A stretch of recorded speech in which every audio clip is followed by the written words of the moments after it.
Hay mañanas que parten en dos la vida de un niño.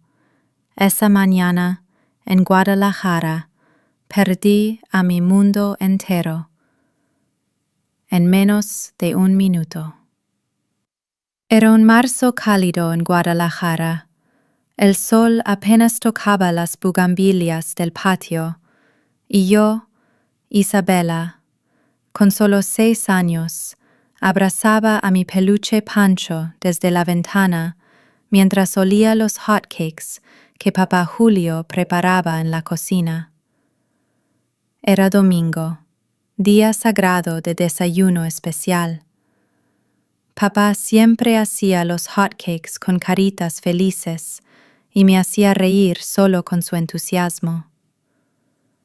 «Mi princesita, ven, ayúdame a darle vuelta a esta obra maestra», gritó con su espátula en alto, como si fuera una varita mágica. Mamá, por su parte, tarareaba un bolero viejo mientras ponía la mesa. Salté del sillón sin pensar y corrí hacia la cocina, dejando atrás a Pancho. Entonces, ocurrió. El sonido seco del metal golpeando el suelo me detuvo. La espátula había caído. Papá se agarraba al pecho, su rostro torcido de dolor, sus ojos abiertos como si el alma intentara escapar por ellos. «Julio», gritó mamá, desesperada, corriendo hacia él mientras se desplomaba al lado del fogón. Todo después fue un torbellino. Gritos, llamadas, sirenas, ambulancia, hospital, y luego el silencio. Un silencio que lo cubrió todo, como polvo en casa abandonada. Desde aquel día, los domingos ya no olían a hotcakes. Papá no volvió a llamarme mi princesita, y nuestra casa en la calle Lázaro Cárdenas se volvió solo eso, una casa. Fría, callada, rota. No recuerdo la última vez que vi sonreír de verdad a mi mamá, hasta que él apareció como una lluvia inesperada en medio de un desierto seco. Después del funeral de mi papá, nuestra casa en la calle Lázaro Cárdenas parecía suspendida en el tiempo. Mamá ya no cocinaba como antes, ni ponía música, ni siquiera hablaba mucho. Era como si una parte de ella se hubiera ido con papá y el silencio se hiciera dueño de todo. Hasta que un día la vi usando un vestido rojo oscuro, ese que no se ponía desde la última fiesta con papá. Me dijo que iba a un grupo de apoyo en Zapopan para padres que están aprendiendo a vivir otra vez. Semanas más tarde, escuché por primera vez el nombre Don Mauricio, carpintero de manos grandes y mirada suave, viudo con un hijo pequeño. Pero lo que más repetía mamá era: «Me escucha, Isa, realmente me escucha». Conocí a don Mauricio un sábado por la tarde. Llegó con una canasta de frutas y una sonrisa que calentaba la sala como el sol de Jalisco. «Hola, chiquita», me saludó inclinando la cabeza. Me escondí detrás de mamá, no porque tuviera miedo, sino porque aún no podía aceptar que alguien más ocupara el lugar de mi papá. Poco a poco, sus visitas se hicieron frecuentes. Primero para arreglar una puerta, luego para quedarse a cenar. Y una mañana, mientras me peinaba para ir a la escuela, mamá me lo soltó así, sin anestesia. «Isabela, en un mes me casaré con Mauricio. Tendrás un nuevo papá». No supe qué sentir: alegría, tristeza, traición. Solo sabía una cosa: mi historia estaba a punto de cambiar, y nadie me preguntó si quería seguir ese guión. No sé en qué momento dejé de ser el centro del mundo de mi mamá, pero sí recuerdo el primer nombre que me hizo invisible: Emiliano. Tenía 8 años, cuando el calor pegajoso del verano cayó sobre Zapopan como una manta húmeda. Fue también el momento en que mamá, con una sonrisa más grande que el cielo, me soltó la noticia: «Isabela, vas a tener un hermanito. Se va a llamar Emiliano. Suena a canción ranchera, ¿a poco no? Asentí con la cabeza, fingiendo emoción. Pero por dentro sentí algo que se escapaba de mí, algo sin nombre, como cuando uno suelta un globo sin querer. El día que Emiliano nació, la casa entera cambió. Sus llantos llenaban todos los rincones, y mi mamá ya no cantaba boleros mientras cocinaba, ni me preguntaba cómo me había ido en la escuela. Las frases que antes me pertenecían se transformaron en órdenes suaves pero firmes. Baja la voz, Emiliano está dormido. La televisión tan fuerte, vas a asustar al bebé. ¿No puse tu almuerzo? Ay, mi amor, es que llevé a Emiliano al pediatra. Cada día, la atención de mamá se alejaba de mí, como las olas que abandonan la arena. Y yo, la niña de las trenzas que mamá peinaba con tanto cuidado, me convertí en una sombra más dentro de esa casa donde solo Emiliano parecía tener luz. En esos días en que me sentía invisible dentro de mi propia casa, hubo una persona que sí me vio, don Mauricio. Pensé que después de la llegada de Emiliano, mi padrastro ya no tendría tiempo ni interés por mí. No era mi verdadero papá, pero me equivoqué. Una tarde, mientras dibujaba en el patio con un pedazo de carbón encontrado entre las macetas, don Mauricio se sentó junto a mí sin decir una palabra. No me preguntó por qué estaba triste. No trató de consolarme como hacen los adultos. Solo me entregó un lápiz de carpintero bien afilado y dijo: «Dibujar con carbón ensucia mucho. Prueba con este, está más suave». No le respondí, pero por primera vez en semanas sonreí. Desde ese día, cada vez que mamá estaba ocupada con Emiliano, que era casi siempre, don Mauricio escuchaba mis historias de la escuela, revisaba mis tareas de matemáticas y me llevaba a la panadería de la esquina por pan dulce y un vaso grande de horchata. Jamás me llamó hijastra. Siempre me decía, con ese tono suave de hombre que trabaja con las manos, «mi niña». Y cada vez que lo decía, algo dentro de mí se encendía, chiquito pero real. En una casa donde todas las luces apuntaban hacia Emiliano, don Mauricio fue esa lucecita que se quedó conmigo. No era brillante, pero sí suficiente para recordarme. Yo también merecía ser amada. Hay niños que crecen con amor, y hay otros que son encerrados en jaulas, hechas precisamente con ese mismo amor. A Emiliano le bastaba un estornudo para que mamá corriera por el termómetro y preparara té de jengibre con miel. Si tropezaba en la sala, ella actuaba como si hubiera sobrevivido a un terremoto. Un día, don Mauricio sugirió que Emiliano probara el béisbol en el parque de la colonia. Mamá lo miró como si le hubiera pedido lanzar al niño desde un puente. No, Emiliano es muy delicado, y si una pelota le pega, y si se tuerce el tobillo, no podemos arriesgarlo así, Mauricio. En vez de deporte, lo inscribió en clases de pintura. Pero Emiliano se sentaba frente al caballete como cactus sin sol. No hablaba, no sonreía, solo manchaba el papel con pinceladas sin alma. A la tercera clase dejó de ir. Mamá culpó a la maestra, diciendo que no sabía apreciar la creatividad única de su hijo. Mientras tanto, yo, Isabela, comencé clases de taekwondo en un pequeño gimnasio cerca del tianguis. Al principio, me daba miedo. Me escondía detrás de don Mauricio y quería correr antes de terminar de ponerme el uniforme. Pero él me sonrió y me dijo: «Ser fuerte no es saber golpear, es saber levantarte cuando te tumban». Poco a poco, aprendí a respirar, a girar, a mantenerme firme. Don Mauricio asistía a cada clase, aplaudía como loco cada vez que avanzaba de cinturón, como si estuviera viendo los Juegos Olímpicos. Emiliano era protegido, yo era fortalecida.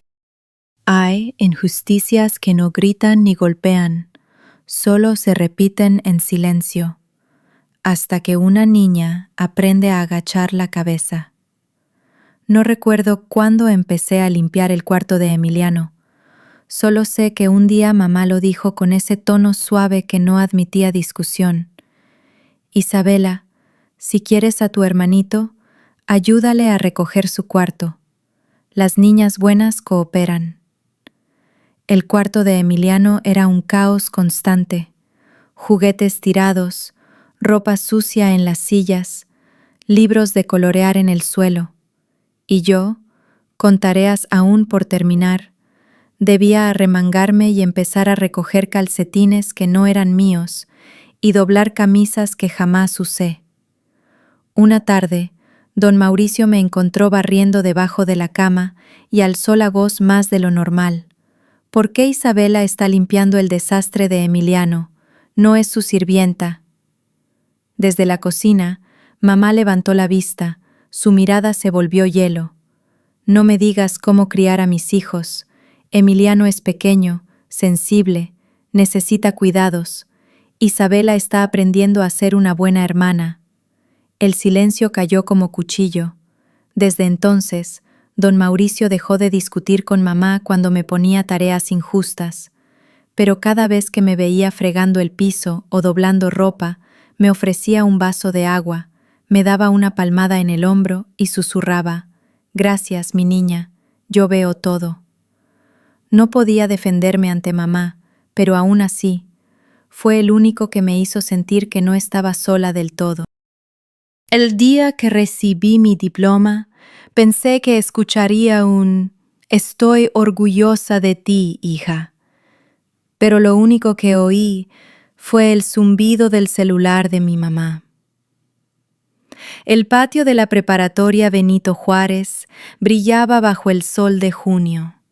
Los estudiantes, con togas azul marino y birretes mal puestos, subían uno a uno al escenario entre gritos y aplausos. Desde el estrado busqué con la mirada ese rostro familiar. Y ahí estaba, don Mauricio, de pie, manos alzadas, aplaudiendo como si acabara de ganar una medalla olímpica. Su camisa arrugada, los ojos un poco húmedos, pero esa sonrisa, tan ancha, tan sincera, que me rompió por dentro. A su lado, mi madre, sentada, con la mirada clavada en el celular. Escuché que murmuraba: «No se te olvide darle su yogurt de fresa, no le gusta el de vainilla». Subí por las escaleras cuando llamaron mi nombre. El único aplauso que se oyó claro y fuerte vino del lado derecho del auditorio.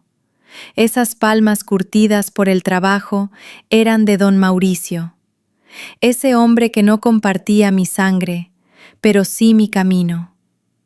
Hice una reverencia al público, pero mi mirada no buscó cámaras ni maestros, solo a él. Y en ese momento supe algo que no se aprende en la escuela. No necesitas que todo el mundo te aplauda. Basta con que lo haga alguien que de verdad te ve. Yo salí de Zapopan con una mochila ligera y un sueño gigante. Mi hermano se quedó con una consola encendida y una vida en pausa. Entré a la UNAM con una beca parcial para estudiar consultoría empresarial. Tomé un camión nocturno rumbo a la Ciudad de México con pocas cosas: 3 mudas de ropa, una libreta y una carta que don Mauricio me metió en el bolso al despedirse. «Isabela, llegarás tan lejos como te lo permitas. Yo creo en ti. Siempre serás mi hija». Los primeros meses en la capital fueron duros. El cuarto del albergue era diminuto, la comida sabía a cartón y el ritmo de clases no daba tregua. pero yo sabía sobrevivir. Lo había aprendido desde niña. Nadie haría las cosas por mí. Mientras tanto, Emiliano seguía en casa, cerrado en su habitación, conectado al PlayStation desde la mañana hasta la madrugada. Mamá le dejaba comida en la puerta, como si fuera huésped de hotel. Es que está pasando por una etapa muy sensible, decía ella. Sus amigos eran puro chavo con gorra, cigarro y mirada hueca. En las fotos que mamá me mandaba, todos parecían salidos de un video de reggaetón mal grabado, pero ella siempre lo justificaba. Son buenos chicos, solo un poco diferentes. Cuando conseguí mi primer trabajo en una firma en Polanco, llamé con el corazón inflado de orgullo. «Mamá, me contrataron». Su respuesta fue tibia. «Qué bueno, hija. Pero Emiliano está estresado. Se le descompuso su consola. Si puedes, mándame dinero para comprarle otra, ¿sí?» Reí. No por alegría, sino porque entendí, de golpe, no importa cuán lejos corras, hay vínculos que no se miden en kilómetros, sino en silencios. A veces, quien más te amó se va en silencio, y los que se quedan solo hacen ruido para el público. Estaba en la oficina, revisando un informe, cuando sonó el celular. Era la tía Linda. Su voz temblaba. Me dijo que don Mauricio había muerto de un infarto en su taller. El mundo se me vino abajo. Tomé el primer autobús hacia Zapopan. Volver a esa casa fue como abrir una carta vieja. El olor familiar estaba ahí, pero todo lo demás se sentía roto. El velorio fue en la capilla junto al parque. Fui vestida de negro, con el corazón en la garganta. Había mucha gente, pero yo solo buscaba su ausencia. Mi madre, en cambio, parecía otra. Vestida con encaje negro, maquillaje intacto y un llanto tan exagerado que parecía salida de una novela de Televisa. Dios mío, he perdido a mi esposo. ¿Qué vamos a hacer sin él? ¿Quién cuidará de nosotros? Entre sollozos, revisaba su celular. No vi lágrimas verdaderas, solo vi pánico económico en sus ojos, el miedo de quien acaba de perder el último sustento. Emiliano llegó tarde, con una camiseta arrugada y jeans rotos.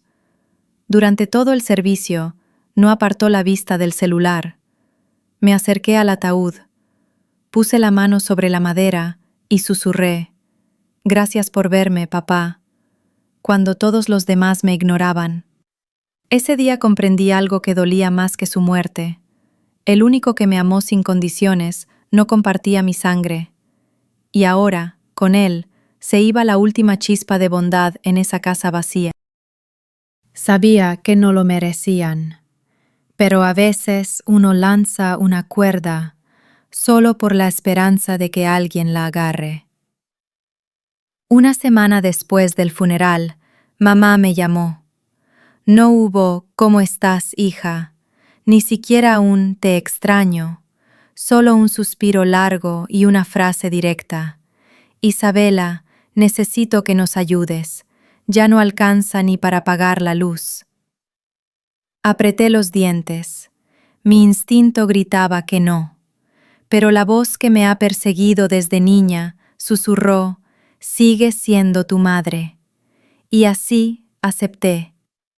Programé una transferencia automática de 30,000 pesos mensuales. Con ese dinero podría haber cambiado de coche o alquilado un departamento mejor en la capital.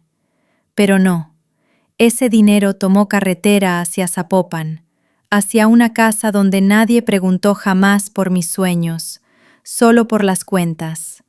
Me repetía: tal vez, con el tiempo, ella lo verá que sigo siendo su hija. Llamaba cada semana.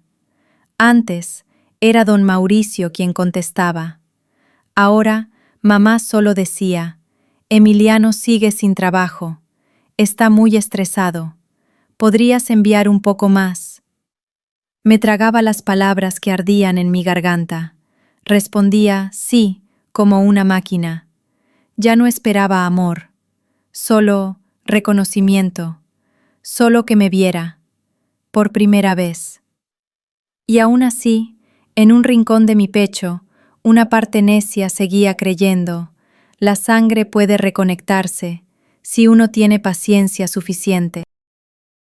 Pensé que lo peor era que mi madre me ignorara, pero luego apareció Candy y entendí lo que era ser reemplazada con mi propio dinero.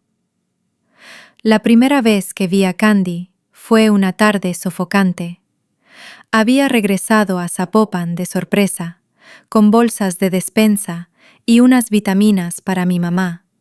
Abrí la puerta y me congelé.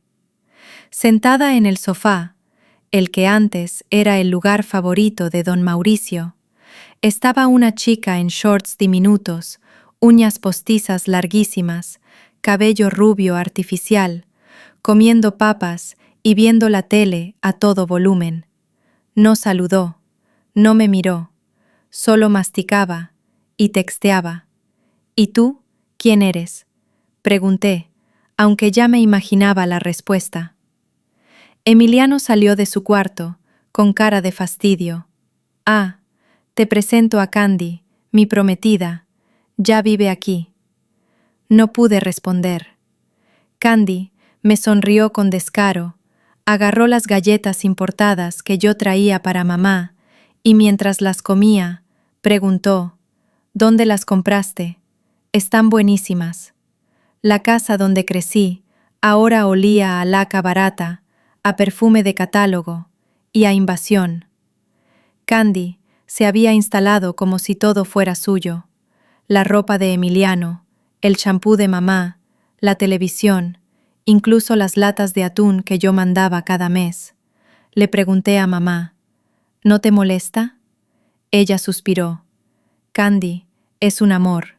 Desde que llegó, Emiliano ya no sale tanto, ni toma como antes. A lo mejor es lo que él necesitaba.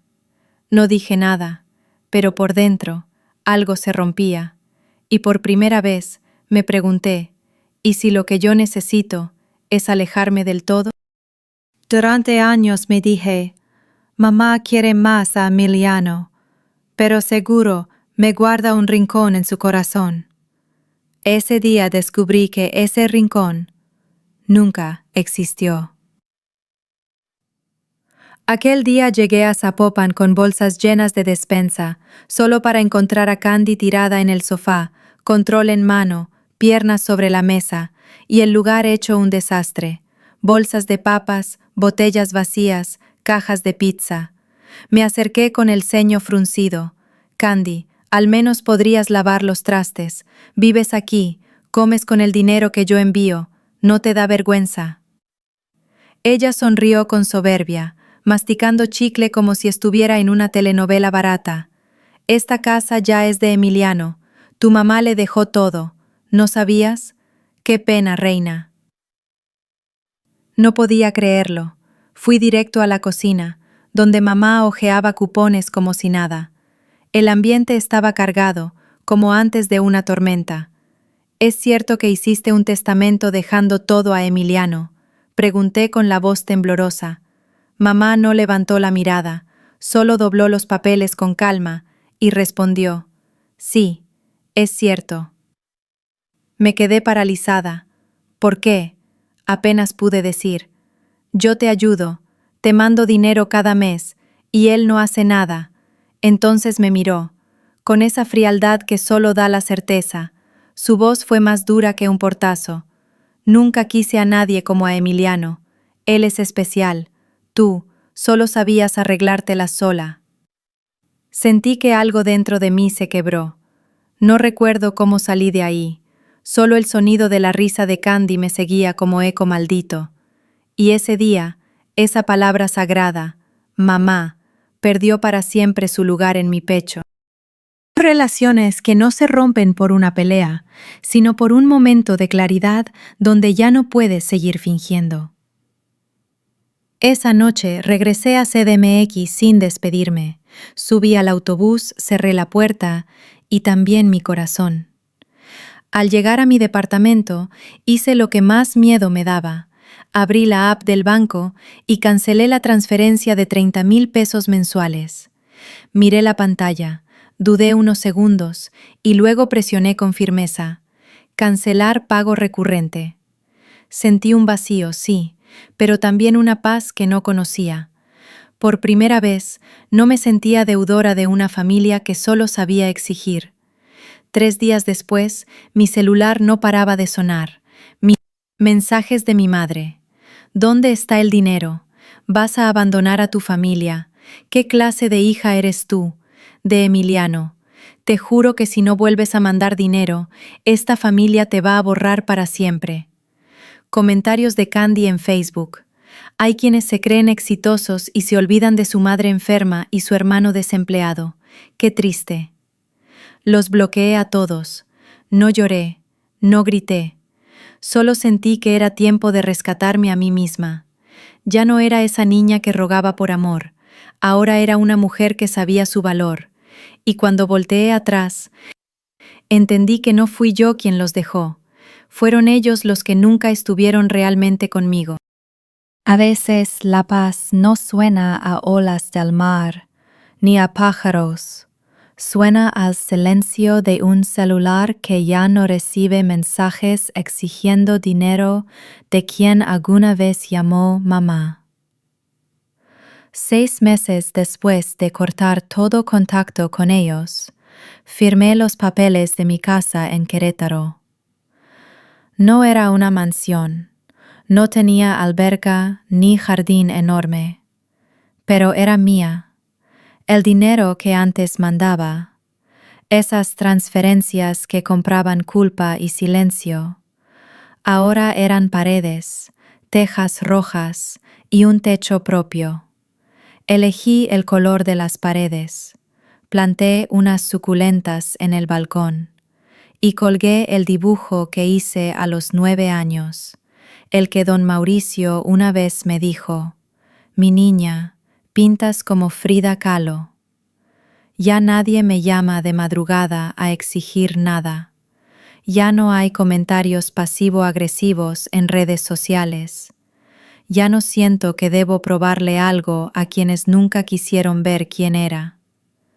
La primera mañana en mi nuevo hogar, tomé café mirando por la ventana.